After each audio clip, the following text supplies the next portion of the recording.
আসসালামু আলাইকুম। এইচএসসি ২০২৫ সালের পরীক্ষার্থীরা তোমাদের বৃত্তির গেজেট কিন্তু বৃত্তির রেজাল্ট ইতিমধ্যেই সকল বোর্ড প্রকাশ করে দিয়েছে। তো তোমরা খুব সহজেই কিন্তু তোমরা বৃত্তির রেজাল্টটা দেখতে পারো। সেটা হচ্ছে তোমাদের যে শিক্ষা বোর্ডের অধীনে আছো তোমরা সেই শিক্ষা বোর্ডের ওয়েবসাইট থেকে। প্রত্যেকটা বোর্ডের ওয়েবসাইটে কিন্তু তারা তাদের রেজাল্ট ইতিমধ্যে প্রকাশ করে দিয়েছে।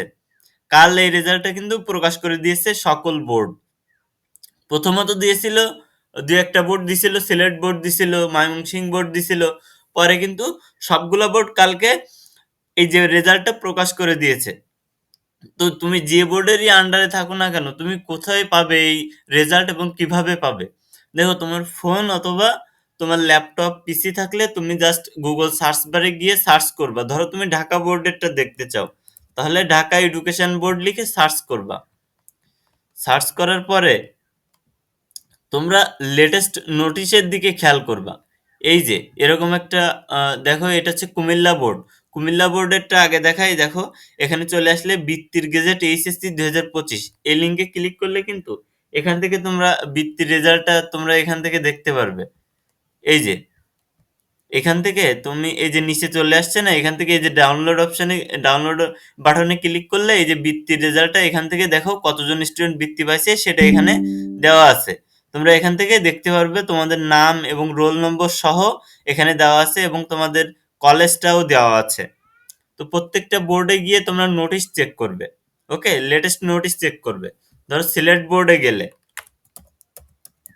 সিলেট এডুকেশন বোর্ডে চলে গেলে, সিলেট এডুকেশন বোর্ড লিখে সার্চ করলে এরকম বিআইএসসি 22 সিলেট আসবে। এরপর ওই ওয়েবসাইটের ভিতরে তোমাকে চলে যেতে হবে। তোমার নেট যদি একটু স্লো থাকে তাহলে একটু দেরি নিবে।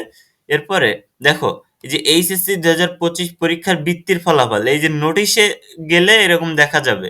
এখানে উপরে ক্লিক করলে কিন্তু খুব সহজেই তুমি এখান থেকে দেখে নিতে পারবে। ঠিক একইভাবে প্রত্যেকটা শিক্ষা বোর্ডের নোটিশ বোর্ডে গেলে কিন্তু তুমি একইভাবে এরকম তুমি তোমার বৃত্তির রেজাল্টটা এইভাবে দেখতে পারবে এবং এখান থেকে তুমি ডাউনলোড করে নিতে পারবে। করে নিয়ে তুমি একা, একা বসে দেখতে পারবে যে আমার আ এই যে নামটা, তোমার যে নামটা এবং রোল নম্বরটা এখানে আছে কিনা এবং তোমার যে কলেজটা এখানে আছে কিনা। থাকলে তোমাকে অবশ্যই বৃত্তি প্রদান করা হবে এবং এই বৃত্তিতে প্রচুর টাকা পাবে কিন্তু যারা এই ট্যালেন্ট পুল বৃত্তির, যারা হচ্ছে মেধাবৃত্তি পাবে তারা প্রচুর টাকা পাবে। ৪৬,৫০০ টাকা মতো পাইতে পারে। ওকে?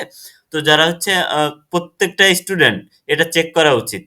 আর যারা প্লাস পেয়েছিলে এইচএসসি ২০২৫ তারা অবশ্যই চেক করবা। কারণ তাদেরই এখানে বৃত্তি পাওয়ার সম্ভাবনা সবথেকে বেশি।